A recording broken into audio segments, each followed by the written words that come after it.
Hey guys, অনেকদিন পর আমি মিনি ব্লগ দিচ্ছি আবার, কারণ আমার এডিট করতে খুবই বোরিং লাগে। তো আজকে আমরা আবার ধোঁয়া ক্যাফেতেই যাচ্ছি, আমাদের আর কোনো যাওয়ার জায়গা নেই।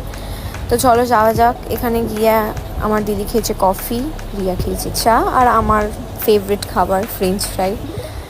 তো তারপরে আমি খেয়েছিলাম এই অরুণের 5 টাকার আইসক্রিমটা, যেটা ছিল একদমই বাজে, পুরো লজেন্সের মতন খেতে, কাচ্চা মিটা যেই লজেন্সটা পাওয়া যায়। তো ধোঁয়া ক্যাফেটা এখন আরও বড় করছে, মানে এটা এসি ফেসি লাগিয়ে এখন খুবই সুন্দর করে সাজিয়েছে। বাইরেরটাও রয়েছে, ওপেন এয়ার যেটা, সেটাও রয়েছে, আর এটাও আবার নতুন করে করছে, খুবই ভালো।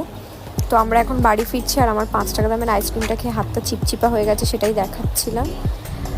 তো চলো বাড়ি যাওয়া যাক।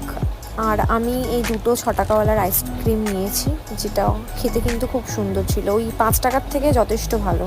তো এখানে ইন্ডিয়ার ম্যাচ চলছে, তো সবাই জানো যে আজকে ইন্ডিয়া জিতে গেছে। এখানেই